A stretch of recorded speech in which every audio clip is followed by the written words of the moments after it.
Yemen की सेना ने इजराइल पर किया ड्रोन से हमला। इजरायली सरकार में मची खलबली।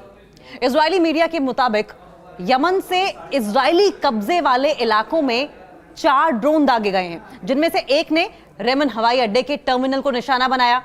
इजरायली चैनल 14 ने भी ये जानकारी दी है कि रेडार सिस्टम ने यमन से कब्जे वाले क्षेत्रों की ओर ड्रोन्स दागे हैं और 3 ड्रोनों को रोक लिया गया। इजरायली आर्मी रेडियो ने भी शुरुआत में एक मिलिट्री सोर्स के हवाले से ये घोषणा की थी कि ये यमनी ड्रोन रेमन हवाई अड्डे के यात्री टर्मिनल को निशाना बना चुका है। और इस बीच इजरायली रेडियो और टेलीविजन ने भी बताया कि फायर ब्रिगेड दल रेमन हवाई अड्डे पर लगी भीषण आग को बुझाने में जुटे हुए हैं, जिस पर काबू नहीं पाया जा सका है। जिसका मतलब यह है कि ये अटैक बहुत बड़ा था। हमले के बाद इजरायली ऑफिसर्स ने तुरंत उस क्षेत्र के हवाई क्षेत्र को बंद कर दिया और उड़ानों को सस्पेंड कर दिया गया। येदिओथ अहरोनोथ अखबार ने भी बताया कि हमले के बाद इजरायली सेना प्रमुख के घर के आसपास के क्षेत्र को बंद सैन्य क्षेत्र घोषित कर दिया गया है, यानी कि इसे फिलहाल के लिए बैन कर दिया गया है। इस इलाके को बैन का मतलब यह हुआ कि यहां पर किसी भी तरह से कोई भी हवाई उड़ान, कोई भी एयरप्लेन, एयरक्राफ्ट इस हवाई क्षेत्र में नहीं प्रवेश करेगा। अक्टूबर 2023 की अगर बात करें तो गाजा युद्ध के बाद ईरानी समर्थित हूती विद्रोहियों ने यमन से इजराइल और रेड सी में जहाजों पर हमले करने शुरू कर दिया और उसके बाद से लगातार ये जो युद्ध है वो अग्रेसिव तरीके से बढ़ता चला जा रहा है। और अब यमन ने एक बार फिर से इजराइल पर बड़ा अटैक किया है। 4 ड्रोन दागे हैं। अब एक एक करके सिलसिलेवार तरीके से जानने की कोशिश ये करेंगे कि कौन कौन से बड़े हमले इस बीच, जब से ये वॉर शुरू हुई, जब से टेंशन दोनों देशों के बीच में शुरू हुए हैं। हूथियों ने मिसाइल, ड्रोन और क्रूज मिसाइल्स का सहारा लिया। अधिकांश हमले या तो इंटरसेप्ट हो गए, लेकिन कुछ ऐसे रहे जो सक्सेसफुल भी रहे, जिसमें इजराइल को बड़ी तबाही भी हुई है, इजराइल को बड़ा नुकसान भी हुआ है। 10 प्रमुख हमलों का चलिए एनालिसिस करते हैं या विवरण देते हैं। जिक्र करेंगे 19 जुलाई 2024 का, जब यमन की ओर से, हूथियों की ओर से अटैक किया गया इजराइल पर। तब टेल अवीव को टारगेट किया गया था, वहां पर भी ड्रोन से अटैक किया गया। एक समद 3 याफा ड्रोन ने टेल अवीव के अपार्टमेंट बिल्डिंग को निशाना बनाया और इस हमले में एक व्यक्ति की मौत हुई थी, 10 घायल हुए थे। यह हूती हमला पहली बार ऐसा था जब सफल रहा था और तभी से ही एक के बाद एक बड़े हमले हूती इजरायली पर कर रहा है, इजरायलियों पर कर रहा है और बड़ा नुकसान इजराइल को पहुंचा रहा है। उसके बाद 20 जुलाई 2024 को इजराइल ने हमला किया और इजराइल द्वारा हूती क्षेत्र में बड़ा हमला किया गया। आईडीएफ ने अल हुदैदा और यमन के पोर्ट पर मिसाइल हिट की और एक एयर स्ट्राइक की। 14 की मौत हुई, 90 लोग घायल हुए। और इसके बदले 19 जून, अच्छा ये बदला लिया गया था 19 जुलाई का, यानी कि 19 जुलाई ड्रोन हमले के अगले दिन हुआ था, 20 जुलाई को। इसे आप एक तरीके से ये कह लीजिए कि इंतकाम के तौर पर देखा जाए तो सही होगा। 21 दिसंबर 2024 राफा, टेल अवीव में मिसाइल हमला किया गया। हूथियों ने बैलिस्टिक मिसाइल दागी जो कि खेल के मैदान में गिरी। 16 लोग हल्की रूप से घायल हुए थे। विस्फोट की चपेट में आने से कई खिड़कियां जो हैं वो टूट गई थी, कई घर बर्बाद हो गए थे। और उसके बाद अगला हमला 19 दिसंबर 2024 को रामतगन में हुआ था। स्कूल पर मिसाइल अटैक हूथियों द्वारा किया गया था। एक मिसाइल स्कूल में लगी, 3 लोग घायल हुए। यह हमला जहां पर रिहायशी इलाका था, जहां पर लोग रहते थे, मानव क्षेत्र में हुआ था। अब अगला हमला हूथियों की ओर से लगभग दिसंबर के बीच में किया गया था, मिड दिसंबर में किया गया था। हाइपरसोनिक मिसाइल से बड़ा हमला किया गया था। हाइपरसोनिक मिसाइल पैलेस्टाइन से हमला किया गया था और पैलेस्टाइन 2 का इस्तेमाल अभी आपको याद होगा कि एक हफ्ते के अंदर अंदर एक बार फिर से हूथियों द्वारा इजराइल पर करके बड़ा नुकसान पहुंचाया गया। हूथियों ने पैलेस्टाइन 2 नामक हाइपरसोनिक बैलिस्टिक मिसाइल का दावा किया कि ये मिसाइल उन्होंने दागी थी, हालांकि जिसे इजराइल ने बाद में इंटरसेप्ट कर लिया था। अगला बड़ा हमला दिसंबर के बाद मार्च में किया 2025 को। मिसाइल और ड्रोन्स की लहर, मतलब एक के बाद एक कई मिसाइलें, एक के बाद एक कई ड्रोन्स जो थे वो हूथियों की ओर से इजराइल पर दागे गए। आईडीएफ के अनुसार अगर हम जानें तो उन्होंने जो जानकारी दी उसके मुताबिक मार्च 2025 से हूती विद्रोहियों ने इजराइल पर 200 से ज्यादा मिसाइलें और यूएवी ड्रोन फायर किए हैं। हालांकि अधिकांश इंटरसेप्ट हुए, लेकिन राजनीतिक और सुरक्षा दबाव बनाया गया। इजराइल ने भी इसे गंभीरता से लिया। कुछ टाइम के लिए ये थोड़ा सा हमला जो है वो कम नजर आया, लेकिन अब फिर से अग्रेसिव हो रहा है, खासकर तब से जबकि हूथियों के प्रधानमंत्री को मौत के घाट उतार दिया गया बेरहमी से और साथ साथ मंत्रिमंडल के कई अधिकारी और कई बड़े ऑफिसर्स को भी इजराइल हमले में मार दिया गया। तब से हूथियों की ओर से कसम खा ली गई है कि हम आईडीएफ को किसी भी तरीके से बर्बाद करके छोड़ेंगे, बेंजामिन नेतन्याहू को सत्ता से बेदखल कर देंगे और इजराइल को बर्बाद कर देंगे। अब हमलों की कड़ी की अगर बात करें तो 4 मई 2025 को बेन गुरियन एयरपोर्ट पर मिसाइल से हमला किया हूथियों ने। एक बैलिस्टिक मिसाइल ने टर्मिनल के पास क्रेटर बनाया। एक सड़क और वाहन को बहुत ज्यादा नुकसान पहुंचाया गया, जिसमें 8 लोग घायल हुए, उड़ानों को रोकना पड़ा। यह हमला जो था वो बहुत ही सक्सेसफुल रहा। बड़ा नुकसान पहुंचाने में इजराइल को हूथियों द्वारा जो कामयाबी हासिल की जा रही थी, ये मकसद उनका कामयाब रहा।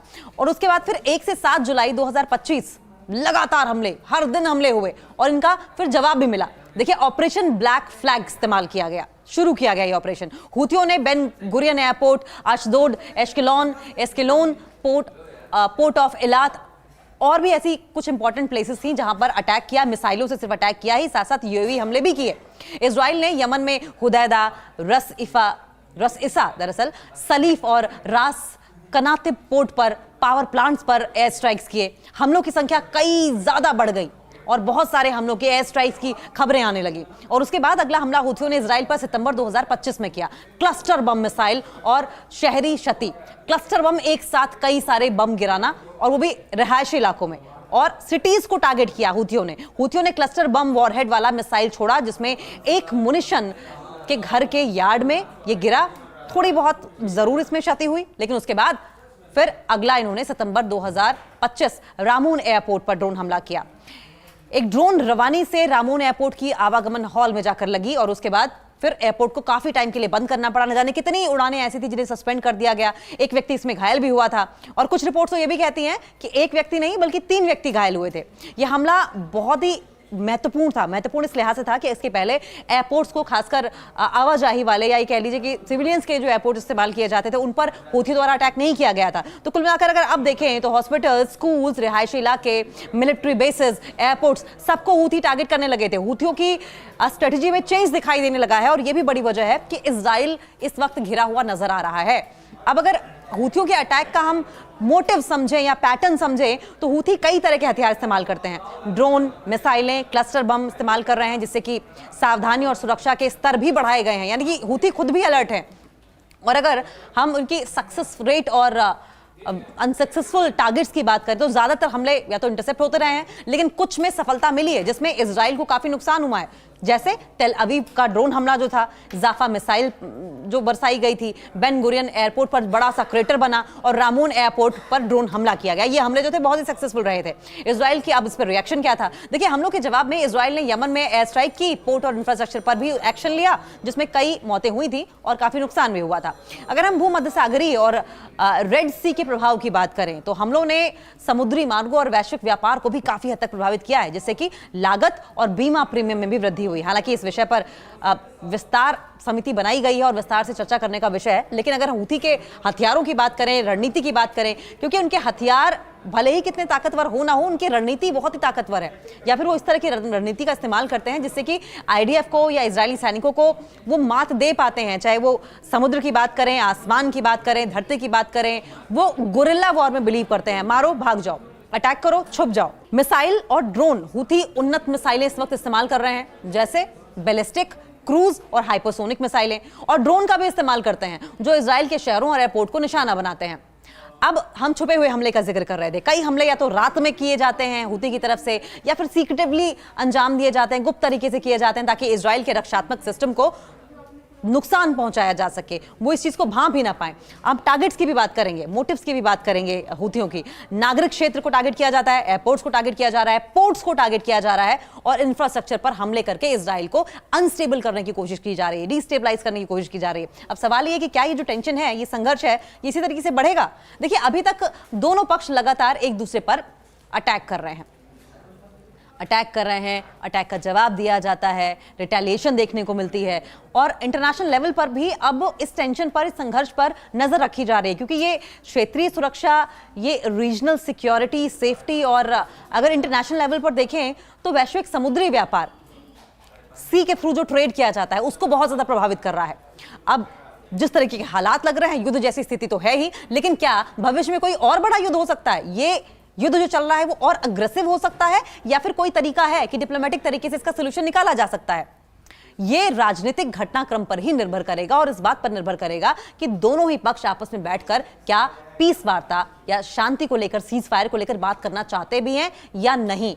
अगर हम मुख्य घटनाओं और प्रभाव की बात करें तो देखिए, हूती हमले कई बार तेल अवीव पर हुए, रामतगंज, जाफा, बेन गुरियन एयरपोर्ट और लाल सागर में हुए हैं। नुकसान की अगर बात करें तो नागरिकों की मौत हुई है, कई लोग घायल हुए हैं, इंफ्रास्ट्रक्चर को नुकसान हुआ है, इकोनॉमी को नुकसान हुआ है, न जाने कितने ऐसे एयरपोर्ट्स हैं जो बंद हो गए हैं। एंड अगर हम पॉलिटिकल प्रेशर की बात करें तो ये संघर्ष जो है, ये टेंशन जो है, वो मिडिल ईस्ट के बाकी हिस्सों में तनाव बढ़ाता है, खासकर ईरान और इजराइल और यूएस के बीच, हूती और इजराइल के बीच ये एक बहुत ही डिफिकल्ट, कह लीजिए एक जटिल और बहुपक्षीय संघर्ष है, जो यमन के सिविल वॉर, गृह युद्ध और ईरान इजराइल के बीच जो कंपटीशन वाला भाव है उससे जुड़ा हुआ है। हूती के पास मिसाइल और ड्रोन की ताकत बढ़ रही है, तो इजराइल की सुरक्षा के लिए एक बड़ा चैलेंज है। बढ़ती हुई हूती की मिसाइल और ड्रोन ताकत जो है वो इजराइल के लिए एक बहुत बड़ा सिक्योरिटी सेफ्टी चैलेंज है। इजराइल जो है जवाबी कार्रवाई जरूर करता है ताकि अपने नागरिकों और इंफ्रास्ट्रक्चर की सुरक्षा कर सके, लेकिन कई बार नाकामयाब हो जाता है। इस संघर्ष का असर ये हो रहा है, ये जो टेंशन चल रही है इसका असर ये हो रहा है कि मिडिल ईस्ट की राजनीति और सुरक्षा जो है वो, उसको लेकर चैलेंज जो है वो बहुत बड़ा होता जा रहा है, और ये जो दायरा है टेंशंस का ये और भी बढ़ रहा है।